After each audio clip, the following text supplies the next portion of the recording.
And we're back for game 2 of the day, CLG versus Cloud9. Before we dive straight into this one, though, I do want to get a quick recap on the game that we just saw play out, Team Liquid versus Golden Guardians, as it was such an important game for each of those squads that were sitting at 6-9 rather. Now TL up to 7-9. Azael, coming to you first. Thoughts on Team Liquid's victory there, and looking ahead at their next 2 games that are must-wins for them to get into the playoff picture.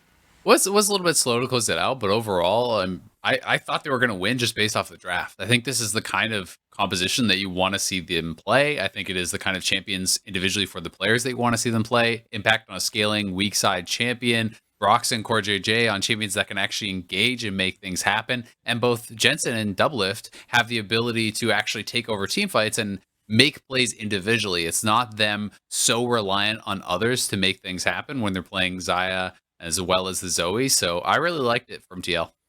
Mark, thoughts on the way that TL played there in that composition, considering the fact that if TL even makes it into the postseason, they're going to have to challenge teams like the Cloud9 we're about to see play in just a moment.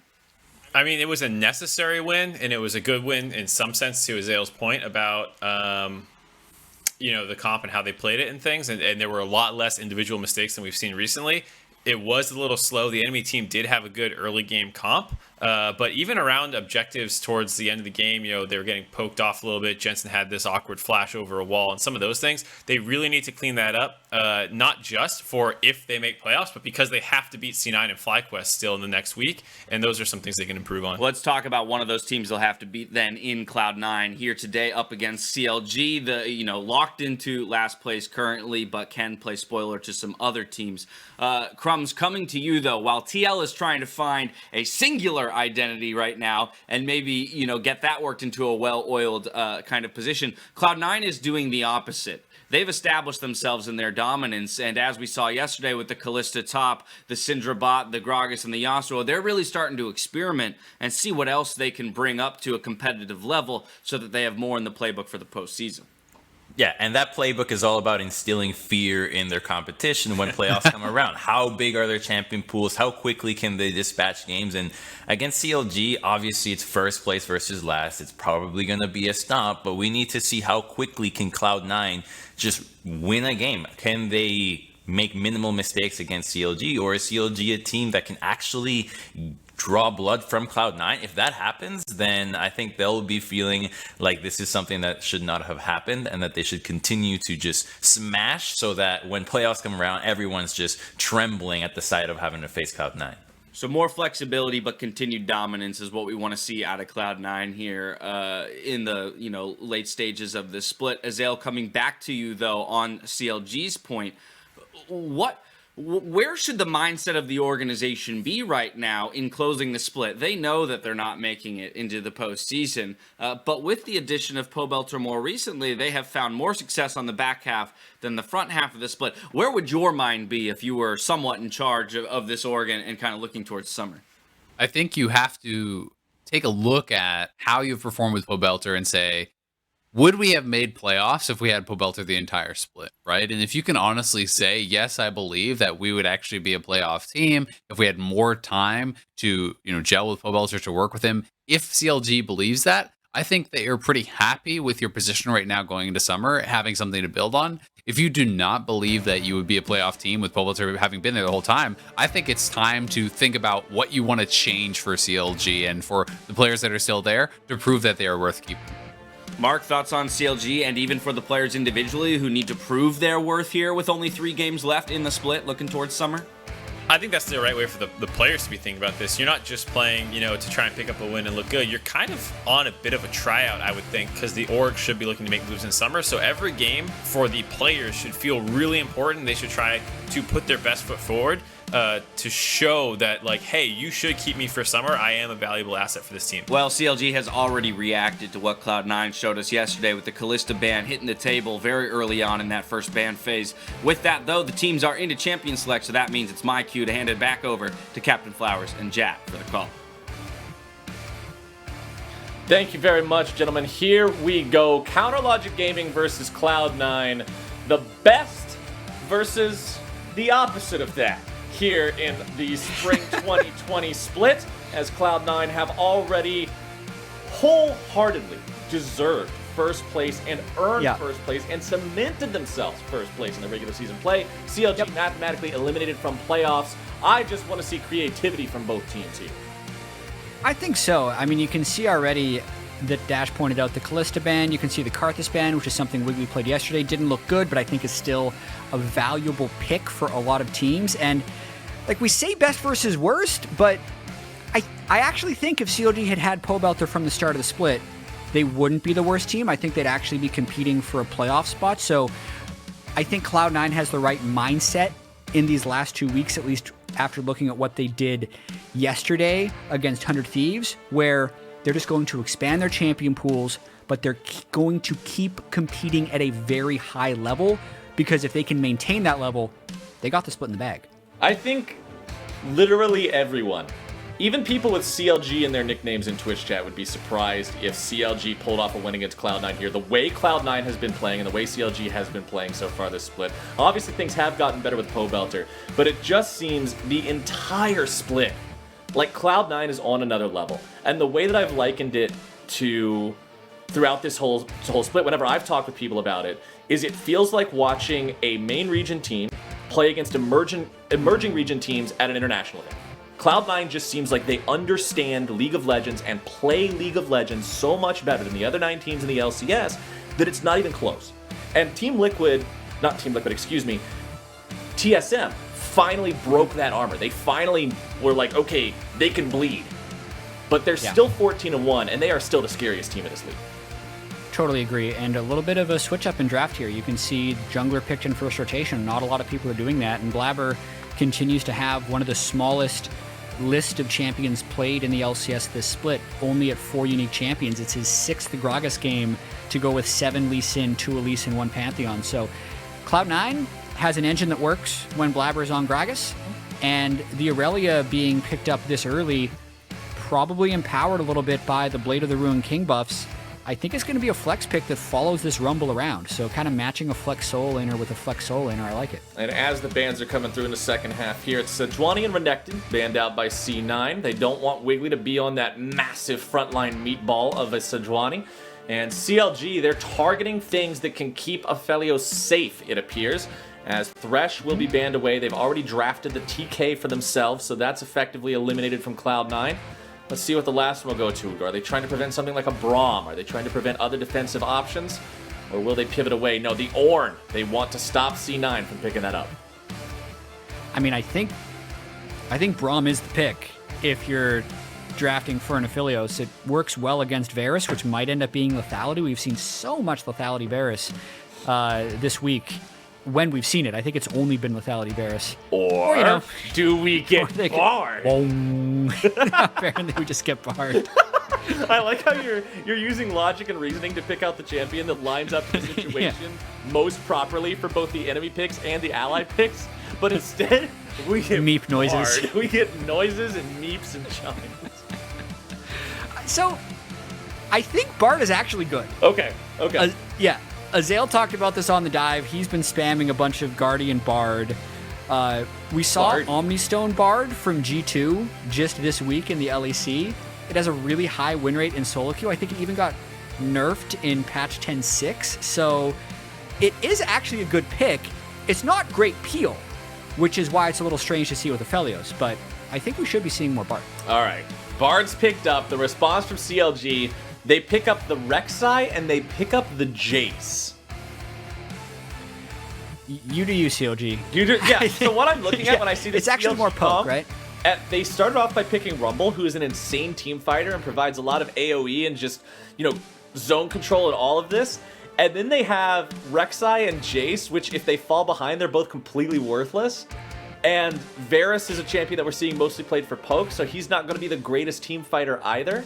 So the CLG draft just kind of seems helter-skelter to me. Yasuo, the final pick here for Cloud9. Once again, bringing the Gragas Yasuo combo to the table. We saw them play this yesterday. A big combo coming out from those two specifically is what ended the game. And they're going to put some more practice on it here today as well.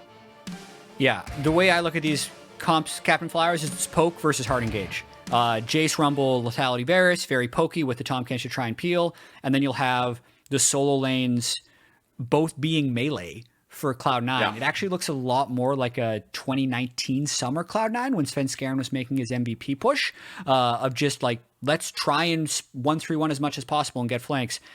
Looking pretty advantaged to Cloud9 to me, unless they get demolished in the laning phase by Jayce and Varus. Well, the picks are locked in, and once again, we will be heading into a break. That's 5 minutes for competitive integrity. Once we're back, we're going to be casting the game right in front of your very eyes, so don't you go anywhere. We'll be right back.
Welcome back, ladies and gentlemen. Here we are for Game 2, Day 2, Week 8 of the LCS.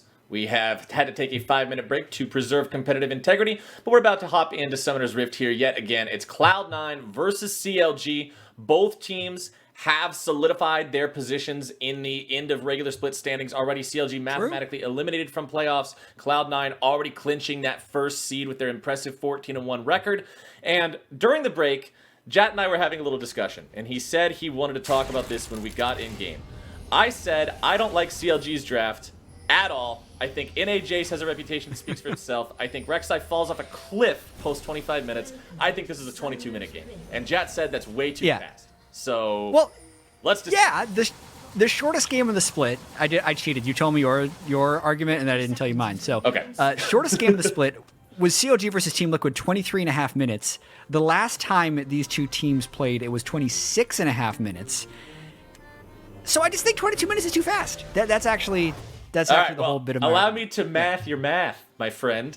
If TL beat them in 23.5, and Cloud9 is better than TL, then Cloud9 can beat them faster. This is simple arithmetic, dear Watson. They can. Here's another issue.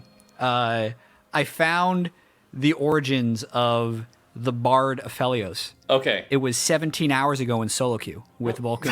17? Yeah. I thought you were going to give me something that's like some ancient, unspoken, like dark magics that were released as soon as Aphelios came out, and there's like a one-trick duo queue that's been spamming this that was now discovered. But no, 17 hours ago it's solo queue. All right. Well, they played it. Vulcan was Electrocute Bard. He went 1-7 and they lost. So he switched to the more defensive Guardian Bard, which I think is better. And we're gonna see how it plays out. All right, let's see how it goes. We got Blaber starting in his on his top side jungle here. We've got Wiggily going into Blaber's jungle too. He wants to go ahead and just grab himself some Krugs here.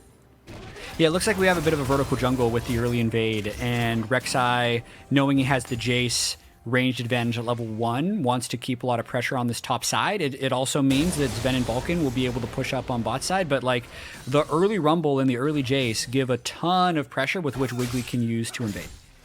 Wiggily on this Rek'Sai, feeling good. He was able to steal the red buff away from Blaber at the very start, so that's a good denial early on away from this Gragas. Rek'Sai's strongest at the beginning of the game. Whenever a player or a team drafts his champion, I want to see them make moves early on. Starting off with a buff steal is always a nice way to do that, as Licorice goes in, lands himself a stun onto Ruin, and then right back out. Just wants to make sure he gets that damage wherever he can find it. Doesn't just let Jayce run the lane here, as Wiggily is going to tunnel through the mid lane. Not too worried about it just yet, because he's not exactly giving his position away. The wave is pretty far pushed up. The biggest thing he's worried about is stopping Blaber from doing a counter steal on his own red. And it looks like Blaber actually got out of the range of the Tremor Sense. And if we're just counting camps, right? It's 1, 2, 3, 4 right now for Blaber, and 1, 2, 3 on the 4th for Wiggily. So Blaber is, even though he's red buffless, camp ahead right now. So the counter jungling hasn't yet affected him, aside from the fact that he doesn't have a red buff.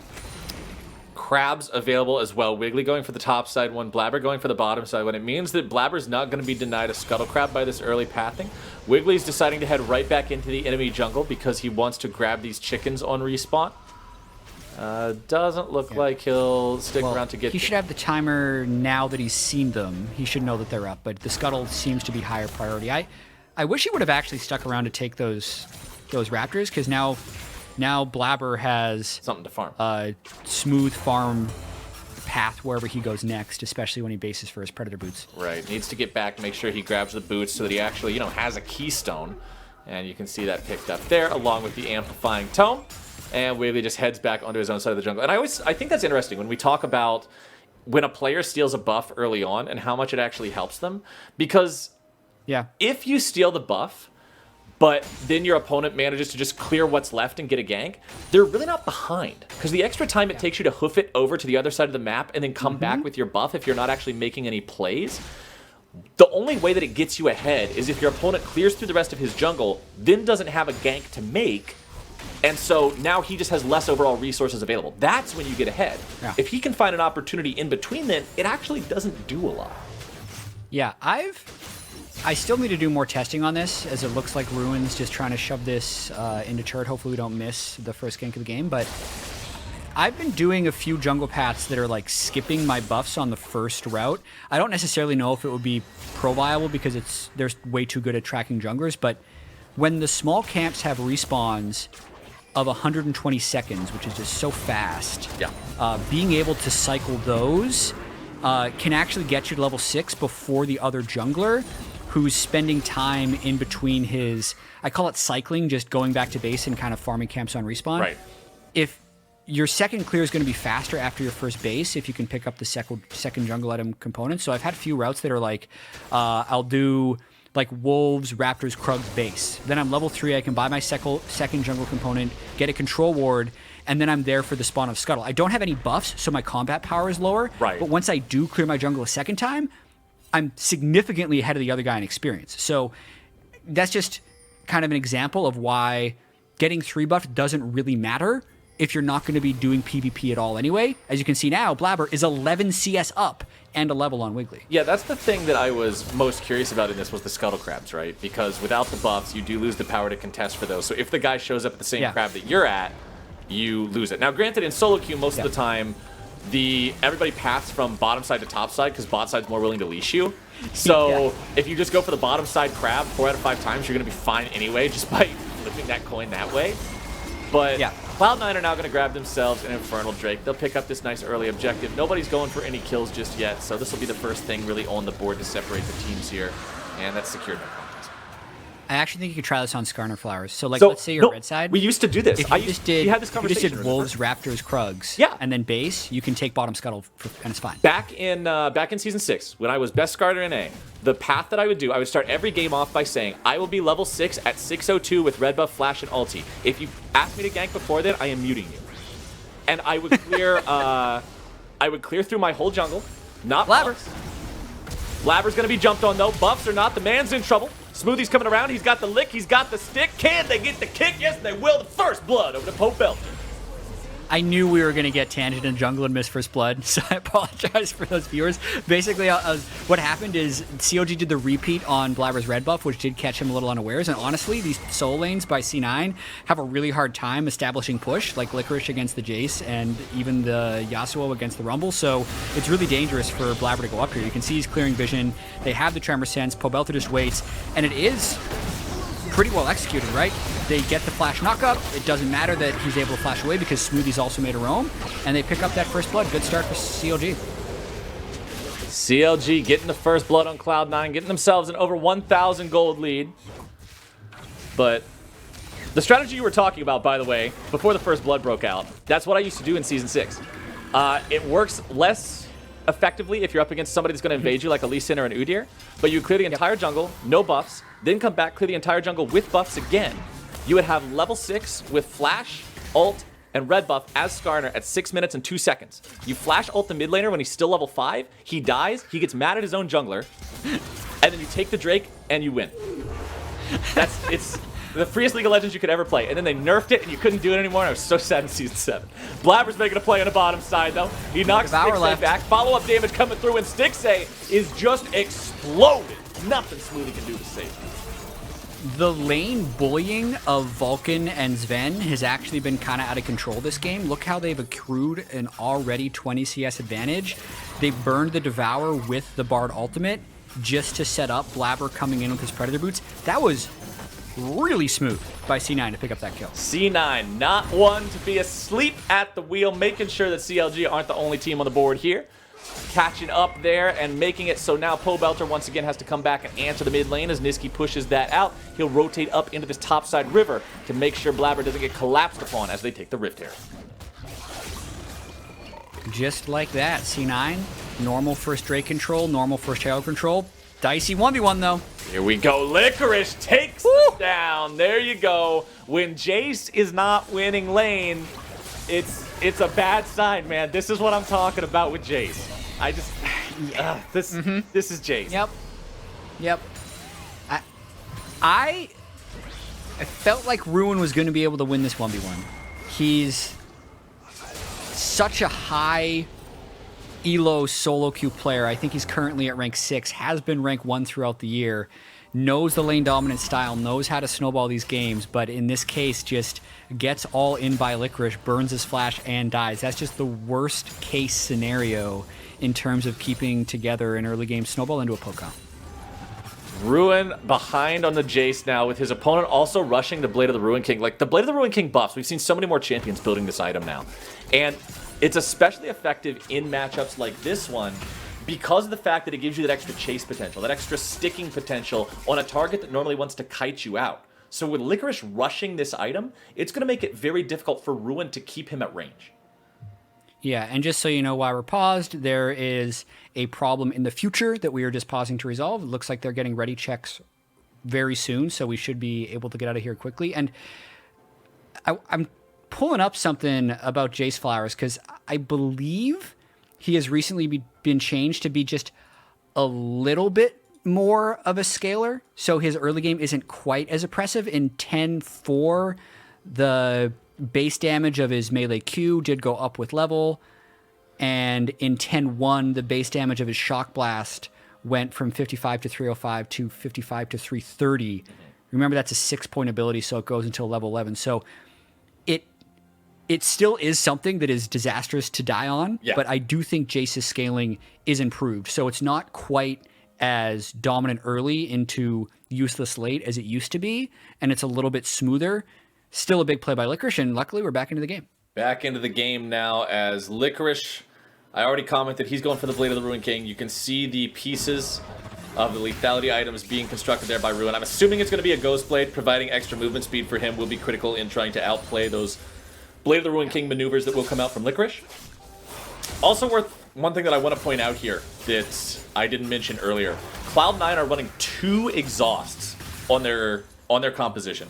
When they go into these fights, if anybody dives in on them, if the Jayce goes melee mode, if Rek'Sai comes in, even if Rumble's looking to get in there and just torch everybody with a flame spitter, there's going to be a lot of denial potential, and there's a lot of dive potential too, as Cloud9, they find themselves a kill onto Stixxay for the second time this game, and his life is just miserable in this bottom lane. Is this Vulcan's Player of the Week campaign? I'll have to check on what he was playing in the game earlier this week, because this Bard Aphelios lane is out of control. Like, that was so smooth. The 2 kills they've had have just been so smooth with the way they've been able to get the cooldowns out and eventually get the kill. Nisqy now going to find Smoothie waiting for him in that brush, and that means Pobelter and Licorice are getting into a 1v1, but over the wall comes Wiggily looking to bring down the damage, and Licorice is exploded. Wiggily gets away from the turret in time to prevent a return kill, and Ruin all the meanwhile just has the opportunity to slam this top lane turret. They will grab that one to equalize the turret count, nearly bring this gold back to even as well. But Vulcan and Zven, the Bard Aphelios combo, have made their way into the top lane. The damage comes down, the exhaust goes out, and Ruin goes home with a screen in black and white. That is the 4th kill of the game now for Cloud9, the 3rd that this bottom lane is responsible for. The point-blank face slap stunned into the minion by Vulcan. That was just hilarious to watch. Good job by Ruin, right? Like, he's had some moments in these games, you know, getting first turret. He had a bit of a comeback after falling behind early on Irelia against Dignitas, but ultimately you look up now and he's 0-2-0 on Jayce, and Zven's Aphelios and Vulcan's Bard are looking to run over this game. They are doing so damn well for a pick that we were memeing on a little bit in Champion Select for being Bard, but Vulcan is doing a great job on it. Yeah, it's working fantastically, and I love to see that. I love a pick that when you're surprised to see it in Champion Select, it pops off when you get onto the Rift, because it shows that there's more things to be found than just what is accepted in the meta. Yeah, and I'm glad he's doing Guardian as well. I know Omnistone is probably more fun, which is why it's the taken rune by a lot of people, and Electrocute is the burst thing, but Guardian is ultimately just the best thing. Your damage is good enough, and you actually have a large amount of shielding and healing when you're allowing your heals to kind of mature and also your guardians to go up. But Licorice, Licorice gets exploded, but Blaber shows up just a little bit too late to save his teammate. He will get a return kill and force Ruin back. Blaber now walking up through the river. Let's see if he finds anybody waiting on him there, as Pobelter was chilling out in the brush. Drops down the equalizer, looks to go after Blaber. Stasis into a redemption. Vulcan goes trying to find a double stasis, but he won't be able to get it. He still manages to protect Blaber enough to keep him alive, and now he's trying to stay on top of Pobelter to provide the opportunity for Nisqy to go after the kill. Nisqy's like, all right, Bard, you're not coming, well, I'm going anyway. But instead, he'll just move down here to clear out the wave. Maybe a 1/10 of a second away from just a godlike stasis timing by Vulcan. The travel time of your ult does change depending on how far away you are. Missed ult by Licorice, but they're still going. Stixxay with the flash away to make sure that ulti doesn't connect, and Licorice may now be punished. Ruin over the wall has the damage, and that is Licorice's 3rd death this game. Things not going great for him here in the top side. Yeah, when they can actually pull off flanks, the Irelia is going to be successful, but it is a bit of a hard life. Laning up against Jayce for most of the early game, you can see his CS has fallen a little bit behind, and it's been a little bit of an off game for him. I mean, for as dominant as Cloud9 is, I think yesterday was Blaber's off game. Yeah. At one point he was 0-3-1 or something. There was a lot of deaths for him yesterday. And it might be Licorice's off game right now.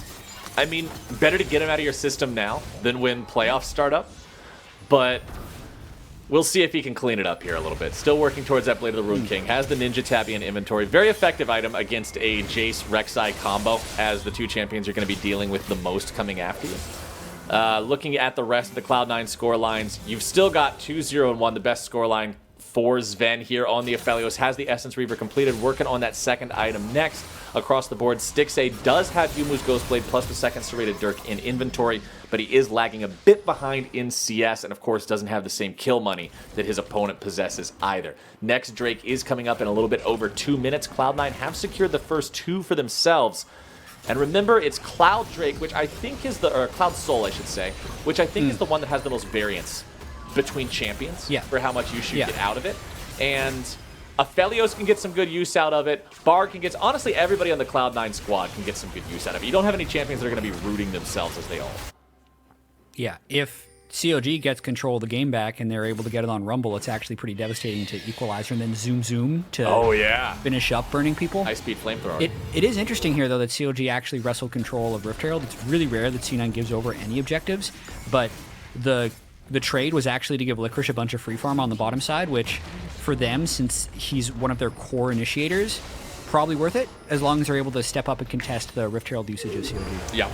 Ruin forced to flash away there. Vulcan goes for the ulti to set up the pick, but nice summoner spell usage will deny that.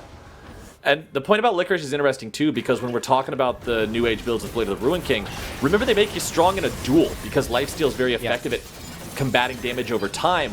But in a teamfight scenario where you can be instantly blown up by 5 people, not having the health of a Trinity Force does make you more squishy, more susceptible to that instant burst. So Licorice does need to make sure that he's not falling too far behind the general curve of the game in terms of his stat line, as the Rift Herald is summoned up here in the mid lane. This turret won't die from just a charge, so they will need a little bit follow-up damage here from Shelly. Takes it down to 20% HP or so, but that's all they'll get. Yeah, pretty useless Rift, all things considered, not even breaking up mid, with Drake up in 43 seconds as well, so they can't even use the defense as a means to get to the Drake. Luckily, though, they haven't used Rumble Ultimate or Varus Ultimate. That's going to be CLG's big opportunity with this Cloud Drake spawning in 30 seconds. It might even be something that C9 just concedes. Kind of in a weird state in the game right now where Pobelter's Rumble is powered up, and I think C9's a little bit worried about trying to force this melee pile on top of a Rumble team, because they might just get wiped. He's got the double spell penetration. He's got the Haunting Guys working towards the Leandry's Torment to add the extra burn on top of the burn he's already doing. He's not in a bad spot at all. Pobelter, the savior of CLG here in 2020, trying to put yet another one on his back as CLG move towards that Drake. Again, the whole thing of Drake's, the first 2 don't really matter. It's all about getting the 3rd one, because it gives you the win condition, and then the 4th one, of course, is the win condition. But Cloud9 are now coming in, and they are looking to contest it. Wiggily still staying in the pit just to make sure Blaber's not able to swoop in and steal it away, but that is exactly what's going to happen here and now. Licorice over the ball looking for the damage onto Pobelter, who's gobbled up there by Smoothie and kept safe. Cloud9 still continuing to look for a little bit more. Knockup comes through for Nisqy, but it's only onto Smoothie. He doesn't want to jump in and take that one since Wind Wall was already spent. Blaber's going to continue to chase forward, removing Ruin from the equation, chasing him back off towards the chickens, and C9 will bring themselves to Soul Point. Wow, that is not how I expected that to play out. Not at all. No one dying, and the Cloud Drake just being given away by CLG. they were in position. They have the Rumble. They have the Varus. They're the ones that want to fight in the pit. It just seemed like they had no idea how to respond to the Bard ult, and they let Blaber just kind of walk into the pit. I mean, Wiggily... Stop watchless Gragas and take it for free. Wiggily tried to hang around to smite fight it, but when Cloud9 just waltzed in and all of a sudden had control, he had no choice but to bail, right? Yeah. That's how it plays out. I mean, I wanted to double back on one of your points about Blade of the Ruin King, because I do think it's pretty interesting how not only are they good for side lane duels, they have diminished effectiveness in teamfights because it's current health damage. Yeah. So once everyone's low, they don't have finishing power, but hello. Pobelter found out here in the top lane, almost bursted down. There we go. Nisqy's now trying to survive, but he won't be able to do it, and Blaber could be punished as well. Vulcan shows up, a very nice Bard ulti onto 2 of the 3, as Blaber's still going to be chased down by Stixxay. Zven has showed up. Can the bottom lane of C9 2v3 this? The exhaust finds its way onto Zven. Smoothie's going to use the Devour to keep Stixxay safe.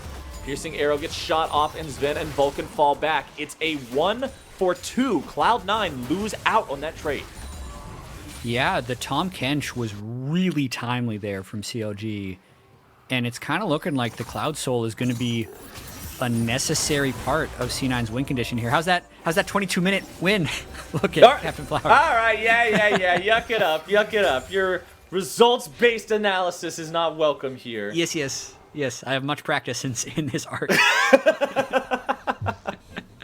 Well, all right. I will concede you were the better predictor here today, my friend. I don't see any world where this ends in 2 minutes at this point in time. CLG have actually done quite a good job of keeping pace with Cloud9 here. 20 minutes into the game, less than 1,000 gold behind the #1 team in the LCS. They got 2 turrets compared to Cloud9's 3. The big concern is that win condition Dragon Soul coming up in 2.5 minutes. Not quite an Ocean Soul, but still a permanent buff. It's going to add a lot of punch to this squad. Pobelter caught out yet again. This guy is the man that you got to look out for. This guy's the one that's keeping the team alive. He's the one who's going to get away. And Nisqy gets too aggressive and is punished. CLG collapse. Protect the president. Secret Service style. They get Pob out. And the equalizer just shredded C9 as they moved in. The big thing there was Smoothie got the Devour off at basically the last possible second, and CLG, if you don't look at the Drakes, which are still a very, very important part of this game, are looking competitive here. And dude, how good has Pobelter been? Just, it does feel like when they win, it's often just Pobelter putting on the big backpack and taking them to victory. I actually think that if they had him from the start of the split, they would be in contention for playoffs. So by no means is CLG a free win for these teams that have to play them in the last 3 games of the split. And C9, they have to find a flank. Like, the fact that they haven't been able to get behind CLG to actually get onto the carries and instead are trying these face-forward initiations that get gobbled up by Tahm Kench makes it really, really hard for them. Pobelter, it's hard to believe the guy wasn't on any team at the start of the split. Yeah. If there was ever an argument for him to make, he doesn't have to say a word. All he has to do is just link the VODs of the games that he's carried CLG and the performances that he's had on this team since being picked up by them in this second half of 2020. His performance speaks for itself. And it's really fun to see him do what he's been doing and try to just breathe life back into this team. Yes, it's too late for playoffs, but what Isaac was talking about on the analyst desk at the like before this started, where he said this team should reflect and think on, if they had Pobelter the entire time, would they be good enough to make playoffs? And if so, you have something to build from. They have a building block to work from now that is Pobelter. Whether or not you change the rest of the pieces, that's a different conversation, but this man has been showing. All right, here comes Dragon Soul. CLG's got to fight this one. Bard ult does have a chance to delay, but like again, C9 has no flank position. It's difficult for them to go straight forward. Oh, Bard ult misses, and that is CLG happy to see one of those big cooldowns expended for nothing. Now can they do anything with it? They are down less than 1,000 gold, so it's not like Cloud9 has a commanding lead here, but they do have control over the pit. Blaber takes a pretty big hit there. Nisqy not going to find anything with this knock-up. Turret is laid down by Zven. Equalizer comes through, and CLG have taken control of the river here for now.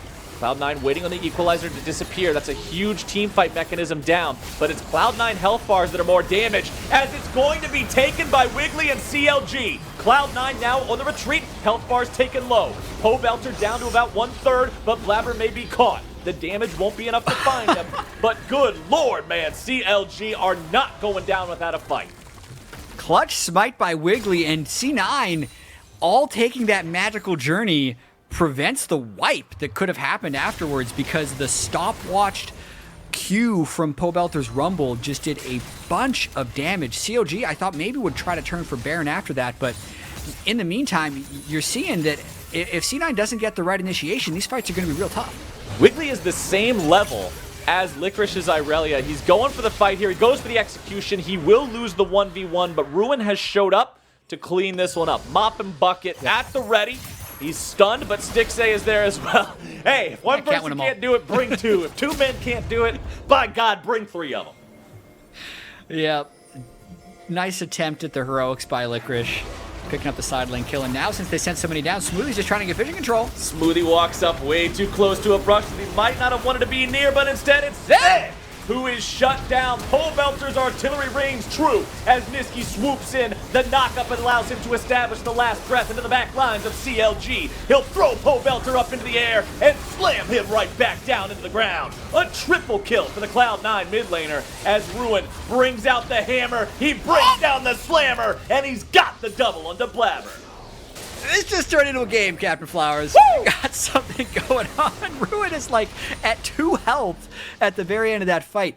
So many close moments there as Pobelter was trying to burn people down. So watch this one more time. Yes, they burst Smoothie hard here, but watch Pobelter's equalizer onto a rooted Aphelios. And then C9 says, you know what? I'm tired of this. Let's just go.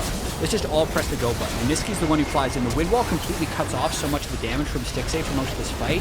And then he actually flashes for the kill. So Nisqy's off on one side, whereas Ruin's flashing on the other. And now that Nisqy actually picks up the triple kill, that's kind of the empowered diver that C9 needs. But you look at the gold, 200 difference. It's anyone's game. This is not what I expected between number 1 and number 10. Turns out just having that extra 0 on your rankings doesn't mean a whole lot. Sometimes you just, if you got heart, it means a lot, Jat. CLG got heart today. They're playing with spirit, man. And they are in a spot where they're taking it to Cloud9. They're putting up a great fight. Pobelter is putting the equalizers right where they need to be in team fight after team fight. And now Nisqy is going to be jumped on by Smoothie and Stixxay. That equalizer comes down here yet again. Nisqy's going to take the knockup, looking to make the outplay. He's going to buy himself a little bit more time as Blaber's taken incredibly low, taken down. Wiggily looking to grab some more damage here on a Nisqy, and the cavalry has arrived. Ruin will ruin him, and it's a double kill for Stixxay. Licorice with no TP can't join that fight, so it's a 3 for 2 in Flowers. This is why you play the games. You have to play the games to see who's gonna win on the day, and you can see with C9 clearly experimenting a little bit with the Bard and the double melee side laners are finding it really difficult to actually engage on this team, and even though Ruin started this game 0-2-0, 5-2-2 now, 600 gold bounty, and is a force on this Jayce. Maybe I shouldn't have dissed the NA Jayce. Maybe I spoke too soon. He's got the cleaver, he's got double lethality, more swords in inventory can only mean the man is walking the path of the serrated Dirk time and time again. Let's take another look at the fight. So the Tahm Kench comes up, and Nisqy says, you know what, I have no flash, I'm just going to fight. He actually gets a good ultimate onto Stixxay, but again, a really clutch devour by Smoothie that makes the Bard ultimate not that effective. And good lord, Ruin with the double buffs flying in through the acceleration gate with his Ghost Blade on. That is a battering ram Jayce if I've ever seen it. 45 seconds, and the Cloud Drake will be alive. CLG, thanks to a clutch smite from Wiggily, managed to stave off the soul being collected by their opponents until this point. We'll see if they can do it here again. Last time it was C9 with a 1,000 gold lead. This time it is CLG, but Pobelter, Kench? the man who's caught. But Blaber lets the ult go too early. They don't find the knockback. and now they're 2 teamfight ultis down. Can CLG make anything happen from this? That's the question. Wiggily hanging out in the pixel brush, Cloud9 looking for the opportunity to go in, but Vulcan is nearly killed. That piercing arrow surely would have taken him out if it found his health bar, and Cloud9 head for the hills, CLG head for the Drake pit. That might be too much poke for C9 to deal with. The Locket Redemption on Bard is the general thing they've been trying to use to deal with the Equalizer, but Vulcan had used his Redemption earlier, just came back off cooldown, used Locket there, and CLG moving up towards this Cloud Drake. Oh, man. Funnily enough as well. What a game. They're so Equalizer heavy, the extra alt CDR on Pobelter is actually quite beneficial right now for them, even if most of the team, like the Jayce, or even the Tahm Kench, like that ultimate cooldown's not nearly as important. The Rumble one is huge, and it's pretty effective for COD right now. Pobelter's the progenitor of the 200 IQ meme. What if this was actually the 200 IQ play? Give away the useless fire and water drakes, so you can pile 4 cloud drakes and get mega Rumble ulti cooldowns. Well, IQ's put to the test right here. Let's see Pobelter caught out into the stasis immediately, and look at how much damage is on to Nisqy's health bar. Pobelter finally brought down. Cloud9 get there, man. It only took so many attempts to get him, and now we'll see if they can turn it into anything else. Zven is half HP, but he does have lifesteal. They head towards the Baron, and Cloud9 are starting it up. CLG, they kill it so fast. Without their most important character, without their best player, now have to make the call on whether or not they want to contest this. Nisqy can come around from behind. Last breath not quite ready. He's caught out, trying to defend himself a little bit longer, dashing in, slashing around, still looking to find the outplay, still looking to find the moves and the kill. Wiggily goes for the 1v1 against Licorice, but once again, he's not able to find it. Cloud9 now looking to find some more kills onto Stixxay. Smoothie ruin the rest of CLG. Everybody's running, but Cloud9 is gunning, and they are trying to find the outplays here as Vulcan slaps him right in the face with a meat and grabs the kill. Oh, Ruin was so close to turning that fight around at the end, but it really did all start with the pick onto Pobelter and a perfect wind wall by Nisqy to stop the retaliation. Then just the whole rest of that fight is the chaos that the C9 comp needs to succeed in. The Yasuo Irelia just needs space to operate, and they actually had that as the chaos erupted around Baron. So C9 actually kind of had their first good play in the last 10 or 12 minutes. C9 with purple on not everyone, but critically a couple members, and a massive swing in gold where CLG was up by about 1,000. Now C9 commanding a 3k gold lead over their opponents. We'll see what they can do with it, what they can push down. There's still 2 turrets left standing outside the base of CLG. Those tier 2s in mid and top lane, you just saw CLG pings come out on those, meaning they're prepared for a Cloud9 attack. Oh man, look at these items though. On C9, Stairs Gauge, Wit's End on Licorice, he's really tanky. The damage on Nisqy, if COD doesn't instantly kill Nisqy, his Conqueror Yasuo is just going to completely dominate. And then the Aphelios is at the same place, but that's why they're going for Nisqy right away. Look at Ruin's burst! Nisqy, can you get away from this one, buddy? Drops down the wind wall, looking to buy a little bit of extra time. Ruin's auto attack's going to be intercepted by that one. A Smoothie gobbles him up to make sure Nisqy can't find the last breath into that damage combo. And Ruin will grab the credit for shutting Nisqy down. That is one Cloud9 player out of the picture, and it means that this Baron push is going to be slowed down here. Not before they manage to claim those 2 tier 2 turrets, though. Cloud9 grabbing that in exchange for their mid laner. Still 40 seconds before Nisqy's back alive with only 1 minute left on the Baron power play. You have to think C9 won't get too much more out of this. Okay, so Captain Flowers, we saw the Team Liquid Golden Guardians 42-minute let's only fight around Drake's game. That looked a lot like an LCK game. Yeah. This one's looking a lot like an LPL game, if I'm going to be completely honest here, where every team is just willing to throw down. And even that last play by C9 with Nisqy and Blaber bottom lane, the team picked up 2 turrets off of it. The Baron power play isn't amazing, but it's still decently gold positive. So we still have so much game to play. Oh, we do. Even after the 0-2 start, and we've talked a lot about Pobelter for his equalizers, my eyes are on Ruin. His Jayce, and his melee form Jayce. What you're doing with melee form Jayce is basically you use your range W, which is the 3 really quick auto attacks, but you don't actually hit the autos, you swap in a melee form, use your buff to the skies, and that's how he's been dueling Nisqy, because then he's immune to the wind wall and still able to get a large amount of burst off because of his 3 melee kind of pre-stocked machine gun auto attacks. So really important to keep your eyes on Ruin in this next fight to see if he's the one that can deliver the killing blow onto Nisqy. And I like the point that you made about LCK versus LPL, because the last game we were averaging less than 1 kill every 3 minutes. This game we're averaging more than 1 kill every minute. So The LCS has got it all, Flowers. it's every range of League of Legends game. this game is more than 3 times as bloodthirsty as the previous one we got to see. Licorice tries to put the stun onto Ruin, but it is going to be intercepted by the Edge of Night Shield. Meanwhile, we got a fight breaking out on the other side of the map. Stixxay going to be gobbled up. Licorice still looking to win the 1v1 here in the top side, but Ruin's got it.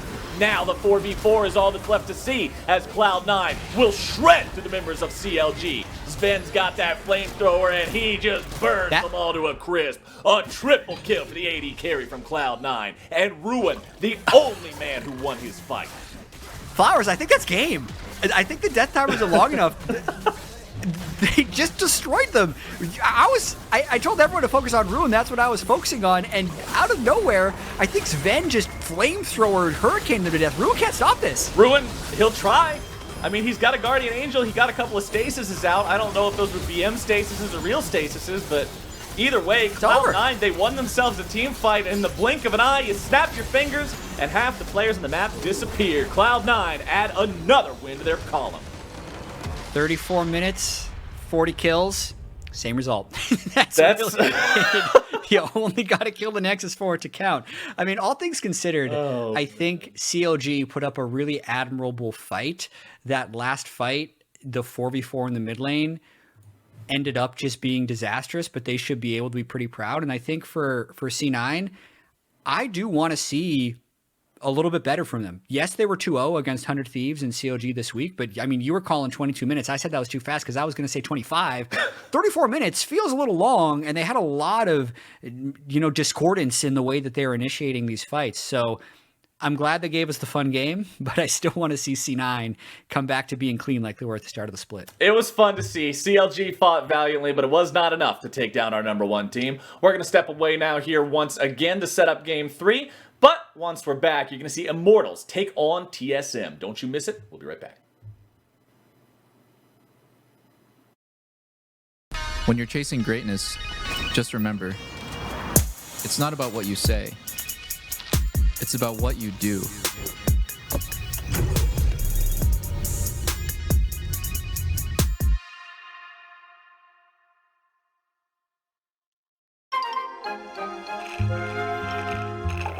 Well, it's about time we got to work.